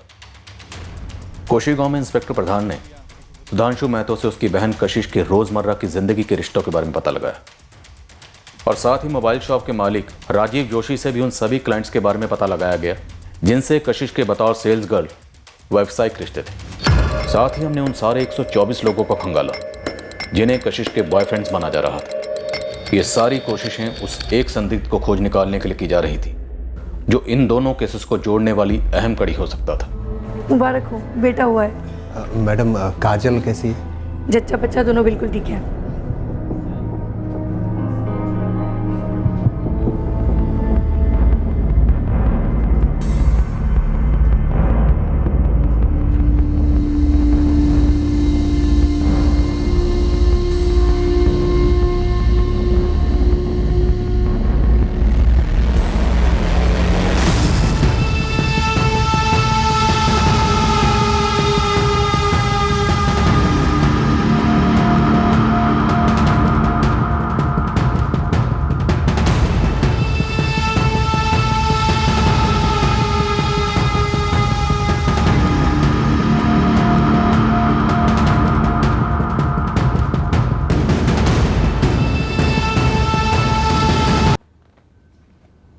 दोनों केसेस में एक भी आदमी कॉमन नहीं मिला। जी नहीं, जितने भी नाम सभी ने लिख कर दिए हैं, एक एक से कई बार इंक्वायरी की, लेकिन एक भी ऐसा शख्स नहीं है जो वहाँ कशिश या उसकी माँ निर्मला महतो की जिंदगी से और यहाँ साधना या उसके हस्बैंड रामानुज की जिंदगी दोनों से ताल्लुक रखता हो।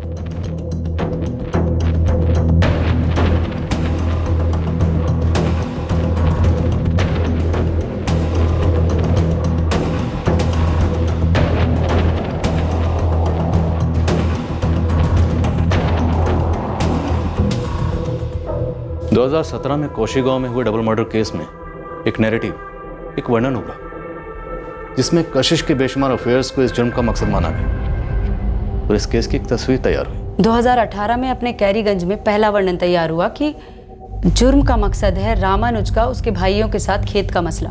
उसके बाद दूसरा वर्णन तैयार हुआ जो था साधना का ललिता और ललिता के देवर दिवाकर के साथ झगड़ा। दोनों ही जगह से जो वर्णन उभरे, जो तस्वीरें बनी, वो दोनों केसेस के पीड़ित की अपनी ही दुनिया से जुड़े हुए थे और मेन सस्पेक्ट भी वहीं से पैदा हुआ। हमने अपना वर्णन तैयार किया, एक फ्रेम बनाया, उसमें सस्पेक्ट और उसका मकसद दोनों फिट बैठ जाते।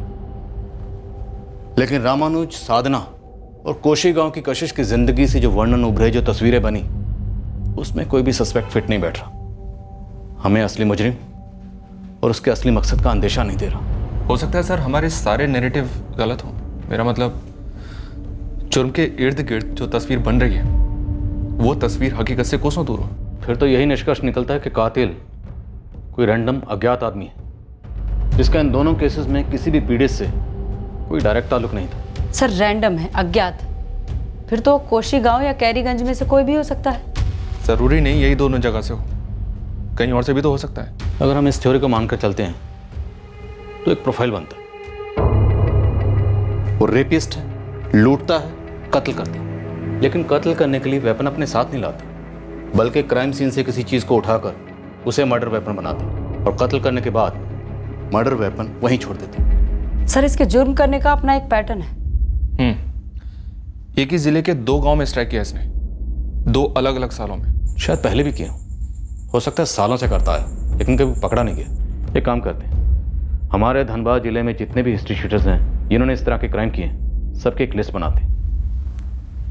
लेकिन क्या ये इतना चालाक है कि अपने पास फोन नहीं रखता? आज तक पकड़ा नहीं गया तो शायद हाँ चालाक है, या शायद लकी जो पकड़ा नहीं गया तो शायद अपने साथ सेलफोन भी रखता होगा।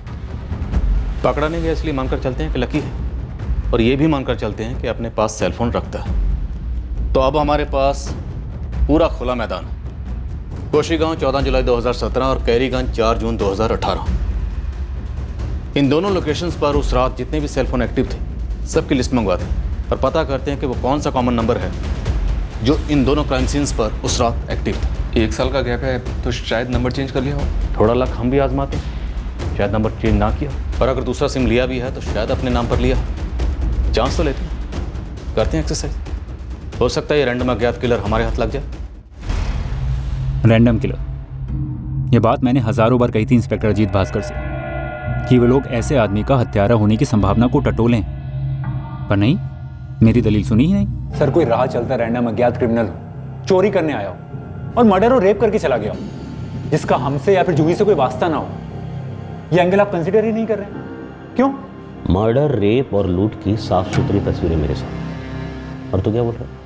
उससे आंखें हटाकर मैं किसी घास के बोरे में सुई ढूंढना शुरू कर दूं? सर, अगर वो कातिल है तो क्यों नहीं? क्योंकि कातिल तुम हो कुंदन। क्राइम सीन पे मिले सबूत और लोगों की बयान चीख चीख कर एक ही नाम ले रहे हैं, कुंदन यादव। क्रिस्टल क्लियर तस्वीरें मेरे सामने, कहीं और देखने का सवाल ही नहीं उठता। 14 जुलाई 2017 की रात कोशीगांव में और 4 जून 2018 की रात को कैरीगंज में जितने भी एक्टिव नंबर्स थे सभी की स्कैनिंग पूरे जोरों से शुरू हो गई। दूसरी ओर हिस्ट्री शीटर्स की लिस्ट बनी और एक एक की बारीकी से पूछताछ हुई, जिसके रिकॉर्ड्स में अज्ञात खूनी के मोडस ऑपरेंडी की झलक भी दिखी, जैसे कि दरवाजा तोड़कर क्राइम सीन पर जाना। तो उसे अलग कर दिया गया और उससे कड़ी पूछताछ हुई। इन 2 जुर्मों की डिटेल्स में हम सर तक डूबे हुए थे और उस वक्त हमें भनक तक नहीं थी 2016 के केस की, जो था Juhi Dahiya rape and murder case.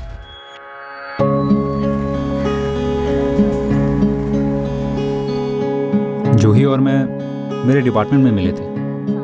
वो नई नई ज्वाइन हुई थी, वो मुझे रिपोर्ट करती थी, हमारा मिलना जुलना बढ़ता गया, दोस्ती हुई और फिर प्यार हो गया। 2013 से 2015 लगभग 2 साल हमारा रिश्ता आगे बढ़ता गया और फिर हमने शादी करने का फैसला ले लिया। ना ही हम उस लड़की से मिलेंगे ना ही उसके परिवार से। मेरी माँ दूसरी कास्ट की लड़की से शादी करने के पूरी तरह खिलाफ थी और जूही को उन्होंने तुरंत रिजेक्ट कर दिया। बस बस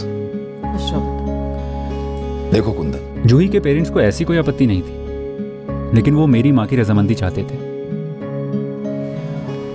हमने तब तक इंतजार करने का फैसला किया जब तक माँ अग्री नहीं हो जाती। आखिर में माँ मान गई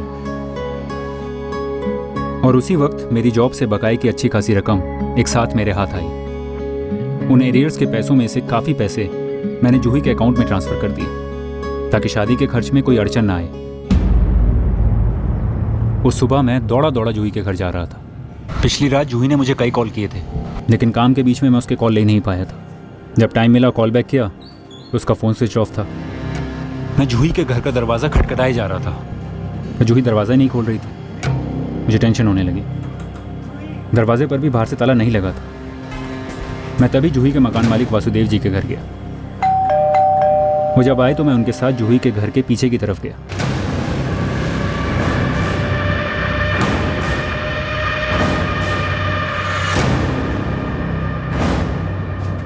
जूही,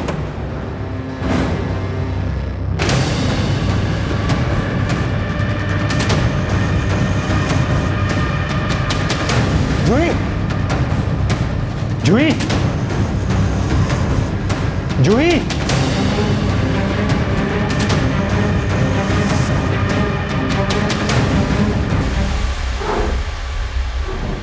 जूही। जूही की लाश देखकर मैं टूट गया पूरी तरह। उस वक्त एक बार भी मुझे ख्याल नहीं आया कि इस भयंकर कांड के लिए मुझे जिम्मेदार ठहराया जाएगा, मेरी जूही के मर्डर के लिए। मैंने कभी सपने में भी नहीं सोचा था कि मेरे और जूही के बीच 6 महीने से जो कपल्स वाली टेंशन चल रही थी वो इतनी बुरी तरह मेरे खिलाफ जाएगी। जूही के मर्डर के 3 दिन बाद मुझे जेल में डाला गया और फिर मैं जेल में ही रहा। इस दौरान मेरी पीठ पीछे काफ़ी कुछ हुआ जिसके बारे में मुझे कुछ मालूम ही नहीं था। तेरी जमानत की अर्जी फिर खारिज कर दी कोर्ट ने। माँ, आप तो हम पे शक नहीं करती ना? ये भी कोई सवाल है बेटा? लेकिन पुलिस कह रही थी तुम उन्हें उस जगह ले गए थे जहाँ पे तूने जूही का मोबाइल फेंका और हथियार भी। क्या माँ, सरासर झूठ बोल रहे हैं वो लोग। जब से गिरफ्तार हुए यहाँ से बाहर ही नहीं निकले हम। कोर्ट में उन्होंने तुम्हारा बयान जमा किया है, दस्तखत है तुम्हारे। माँ, हमें मार मार कर कोरे कागज पे हमसे साइन लिए उन्होंने। हमारे जबरदस्ती बलि का बकरा बनाया जा रहा है हमें। हाँ, आप भी कुछ करिए ना, हमें बाहर निकालिए यहाँ से।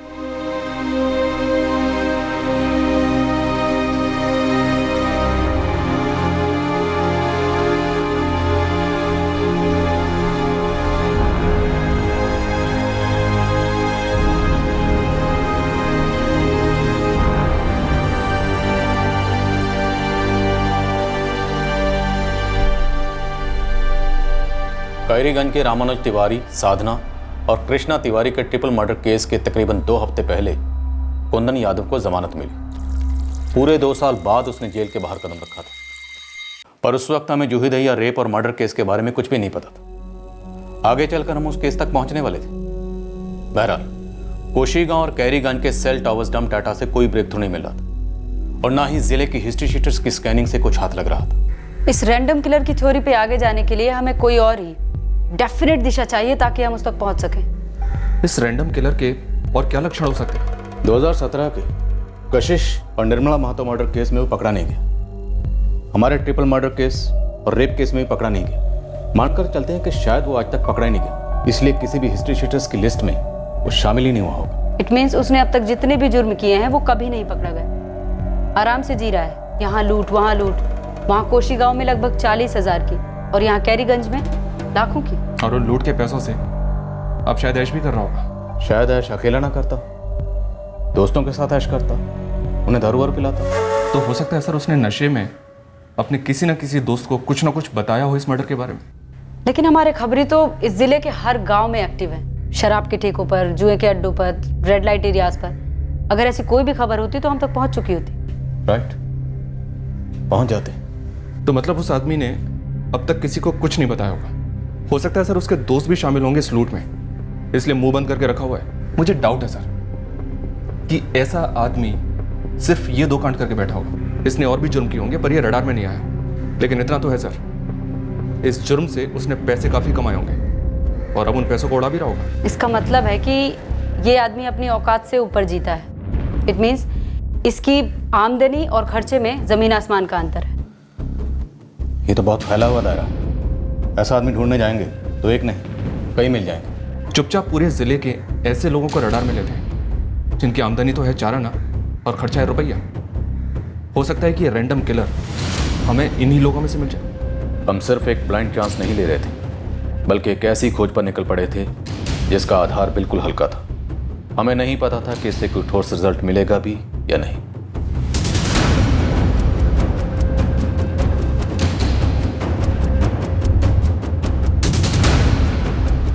आमदनी के परे खर्च करने वालों की खोज, या उस एक आदमी की खोज जो लूटे गए कैश और गहनों से ऐश कर रहा था। उसके लिए हमें जिले के हर एक आदमी की निजी जिंदगी में झांकना था, उनमें से हमारे टारगेट को ढूंढ निकालना था।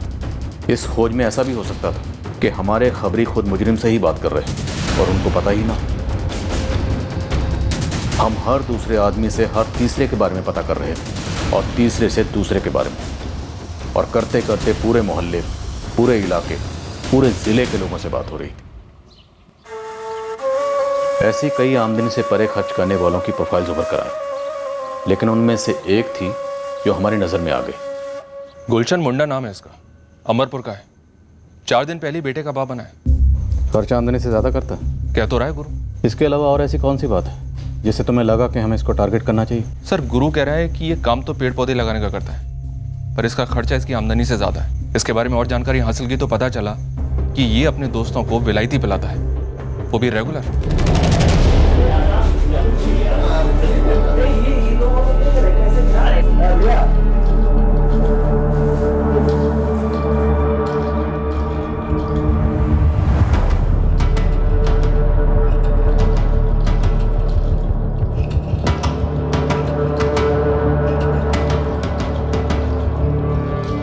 सर पेड़ पौधे लगाने वाला दिन में मुश्किल से 250-300 कमाता है, और ये बंदा 100 रुपए की तो टिप ही दे देता है। अंबरपुर में अपना एक आदमी लगाओ, 24 घंटे इस पर नजर रखने की कहो।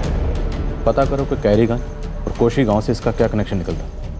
कुछ ठोस हाथ लगे तभी उठाना, वक्त से पहले उठाएंगे तो उसे बातें घुमाने का मौका मिल जाएगा।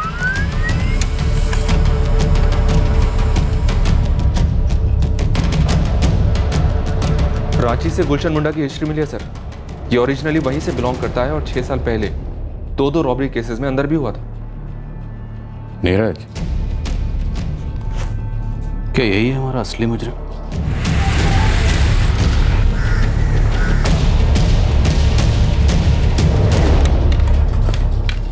सर, ये गुलशन मुंडा शालिनी का किराएदार था। पिछले साल था सर। वो और उसकी बीवी काजल दोनों हमारे दूसरे घर पर किराए पर रहते थे। तो फिर ये रामानुज और साधना को भी जानता होगा? जानता होगा सर। जब भी हमारी लेडीज ग्रुप की मीटिंग होती थी तब उसकी साधना से बातचीत भी होती थी। और हाँ, साधना उसकी बीवी काजल को भी जानती थी।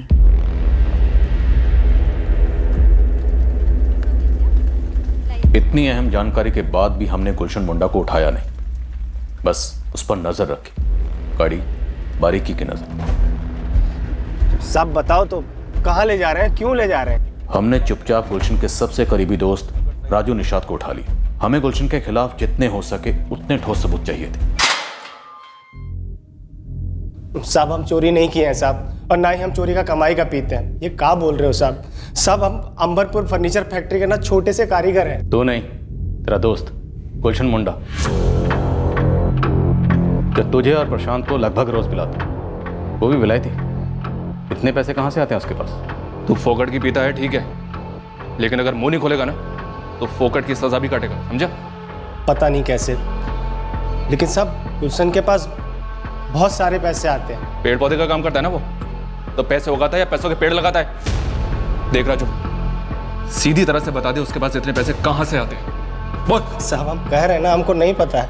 ये ऐसे नहीं मानेगा। एक काम करते हैं, इसके अच्छी तरह से हाथ पैर तोड़ते हैं, उसके बाद ही बोलेगा। शुरू करो। हवलदार साहब साहब साहब बताते हैं साहब। हम माई कसम खा के कहते हैं साहब कि हमको बिल्कुल नहीं पता है कि वो पैसा कहाँ से लेके आता है, लेकिन साहब उसके पास बहुत सारे गहने भी हैं। तूने देखा? साहब, हमने बेचा भी है। कैसे? साहब, वो कहा है कि उसका बीबी अस्पताल में था, उसको लड़का हुआ था, तो उसने हमको 2 सोने का कंगन दिया था और 1 मंगलसूत्र भी दिया था। बोला इसे रांची में बेच दे। रांची में कहाँ?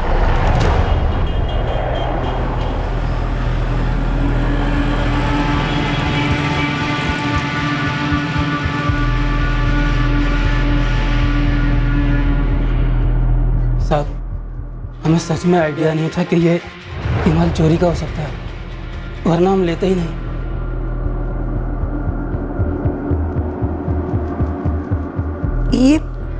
ये तो साधना के है। किसके पास मिला आपको ये? किसने किया ये कांड? ये ले कल्पना, 20,000 है। 6 महीने बाद 25 लौटाएगी तू।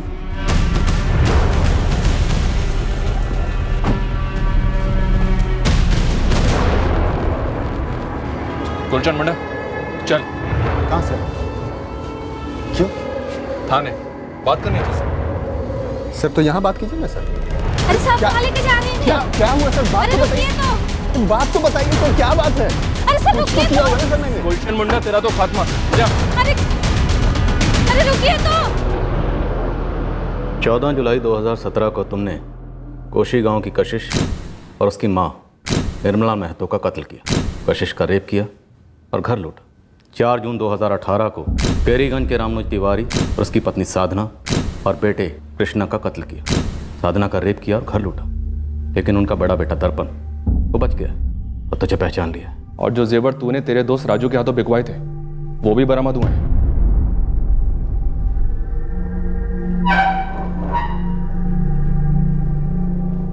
थोड़ी सी पिटाई से ही काम चल गया।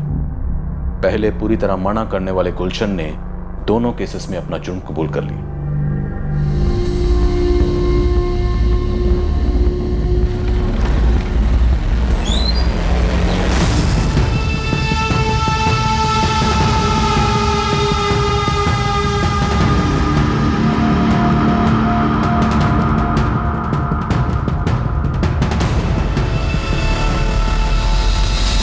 हम वहाँ अलग अलग होटलों में उनके गार्डन संभालते थे और ये कशिश जो थी अलग अलग लौंडों के साथ आती थी, हर बार अलग।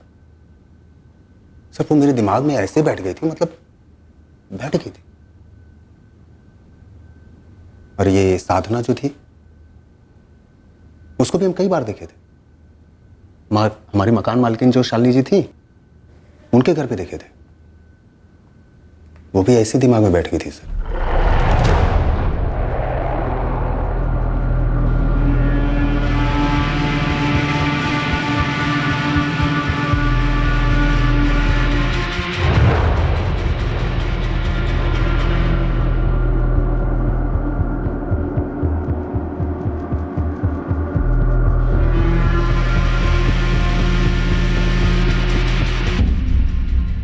एक बार जो बैठ गई ना सर, फिर उसका बार बार ख्याल आता है,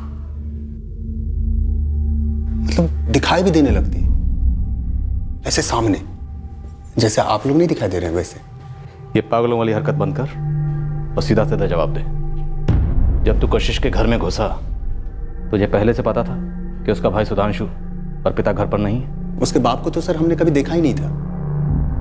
पहले भी 2-4 दफा जब झांका था तो उसका भाई होता था। उस रात जब झांका तो कोई नहीं था, वो थी और बुढ़िया थी।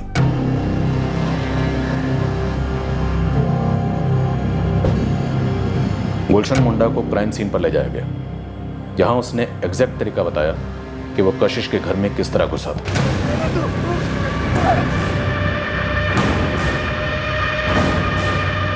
अंदर कहां से घुसा था?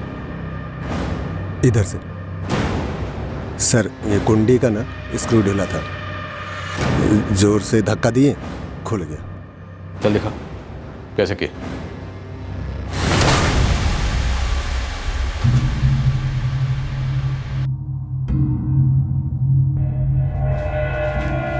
सर हम यहां से फावड़ा उठाए थे। फिर किसको पहले मारा? मां को पहले मारा कि कशिश को? बोल, किसको पहले मारा? सर हम वहाँ यहाँ कशिश के साथ सो रहे थे और नींद में उससे प्यार कर रहे थे। इतने में बुढ़िया उठ के वहां से फिर फावड़ा उठाया, मारा धाड़ से। फिर कशिश भी उठ गई, उसको ही मारा धाड़। फिर बेहोशी की हालत में कशिश के साथ बलात्कार किया और फिर वापस उसे मार दिया फावड़े से।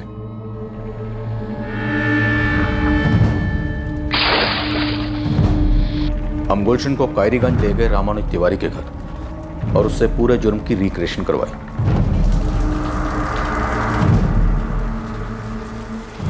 सर यहाँ पर कुछ मिस्त्री काम कर रहे थे तो उनका औजार टूट गया था।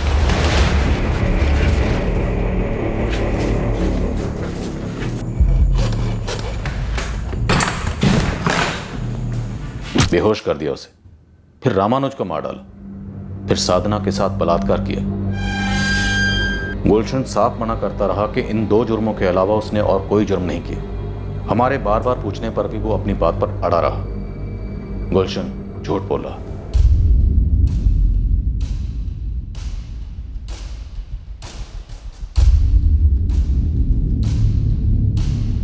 वो 2 साल जो मैंने जेल में काटे, तब अक्सर बिल्कुल ही निराश हो जाता, डिप्रेस्ड, एकदम डिप्रेस्ड। ख्याल आता कि अब जिंदा रहने का क्या मतलब है। करियर खराब, नाम खराब, मर ही जाना बेहतर है। और अब जब बेल हुई है तब भी कुछ बदला नहीं है। मैं अब भी आरोपी हूँ, संदिग्ध नहीं, आरोपी, अक्यूज्ड।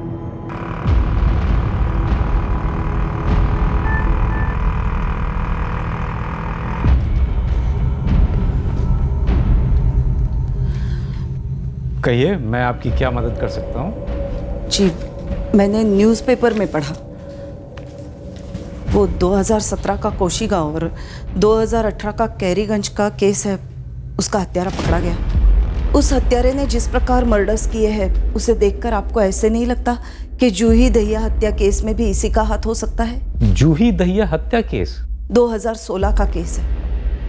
जूही दहिया को भी उसके घर में मार डाला गया और उस केस में भी हत्यारा घर के पीछे के दरवाजे से घुसा था। ओह हाँ, उसमें तो वो लड़की इलेक्ट्रिसिटी डिपार्टमेंट में काम करती थी, लेकिन उसमें तो उसका मंगेतर कन्विक्ट हुआ था। हम उस मंगेतर कुंदन यादव की माँ है, सावित्री यादव।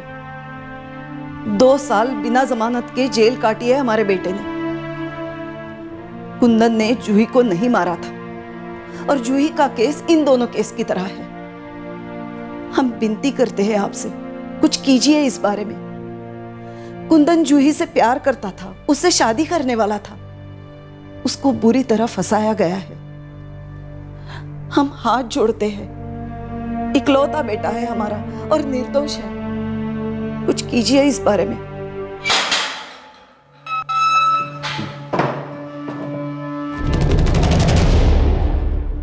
जूही दहिया, धौलकापुर, 19 जून 2016।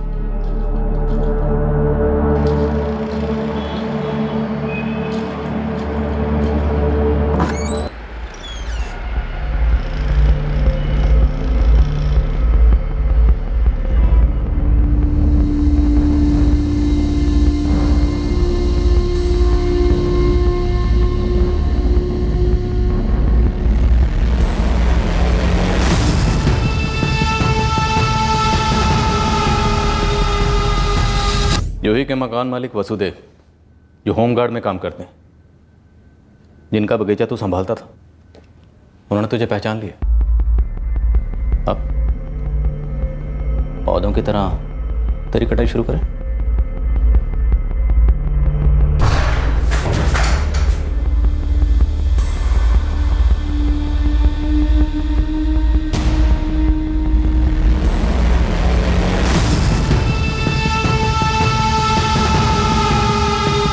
सर, अरविंद बोल रहा हूँ। यस अरविंद। सर, गुलशन मुंडा ने जूही दहिया का मर्डर और रेप कबूल कर लिया। बाकी दोनों केसेस की तरह? जी सर, सेम मॉडस ऑपरेंडी। ये हम लोग कैसे मिस कर गए? कैसे अरविंद? आपको पता तो चली गया होगा सर। हाँ, उसने कबूल किया है, हम देख रहे हैं। 2 साल पहले देख लेते, ईमानदारी से देख लेते तो बेटर था ना सर। देख, अभी सिर्फ उसका कबूलनामा आया है, कुछ भी क्लियर नहीं है, री इन्वेस्टिगेट होगा। सर, आपने क्राइम सीन से फिंगरप्रिंट्स लिए ही नहीं थे, आपकी चार्जशीट में उसका जिक्र तक नहीं है। भास्कर सर, आप चूक गए, इसलिए हमको बेल मिल गई, वरना आपने तो फांसी पे चढ़ाई देना था हमको। मैंने कहा ना कि हम केस की री इन्वेस्टिगेशन करेंगे। ठीक है? ठीक है सर, किसे दिलासा दे रहे हैं आप? हमें हमारी जिंदगी के 2 साल चाहिए, दे सकेंगे आप? सर जाइए, पहले इन लोगों के स्टेटमेंट इन्वेस्टिगेट कीजिए, जिनके बलबूते पे आपने अनुमान लगा लिया हमारे और जूही के बारे में, और एक तस्वीर बनी हमारे कातिल होने की। अगर आप उस वक्त जूही के कातिल को पकड़ लेते तो आज कोसी गांव और कैरीगंज में रेप हत्याकांड होते ही नहीं। सर, आपकी ये री इन्वेस्टिगेशन उनको जिंदा कर सकती है, उनकी जिंदगी वापस लौटा सकते हो आप। देख, जो हो गया वो वापस नहीं आ सकता कुंदन। हमसे झूठा कन्फेशन लेटर लिखवाया, फिर मार मार के हमसे उस पर साइन कराया, और कोर्ट में ये बोला कि आप हमें वो सारी जगह लेके गए जहां पर एविडेंस मिले हैं। सर, आपको भी पता है और हमें भी पता है, हमने जेल से एक कदम भी बाहर नहीं निकाला था, और अब ये री इन्वेस्टिगेशन करके आप क्या कर लेंगे? ऐसा देख, 1000 बार मैंने कहा और कहूं 1000 बार कि केस की री इन्वेस्टिगेशन हो रही है। फिलहाल के लिए यही स्टेटस है। गुलशन मुंडा पर कशिश महतो और साधना तिवारी के बलात्कार और कत्ल, और निर्मला महतो, रामानुज तिवारी और कृष्णा तिवारी के कत्ल के चार्जेस लगे। जूही दहिया मर्डर और रेप केस की री इन्वेस्टिगेशन एक नई टीम करेगी। उसके बाद गुलशन मुंडा पर जूही दहिया के रेप और मर्डर के चार्जेस भी लगाए जाएंगे। फिर मिलेंगे अगले हफ्ते एक नए केस के साथ। क्राइम पेट्रोल सतर्क। जय हिंद। क्राइम पेट्रोल के और भी दिलचस्प कहानी देखने के लिए हमारे चैनल को सब्सक्राइब करें और बेल आइकॉन दबाना न भूलें।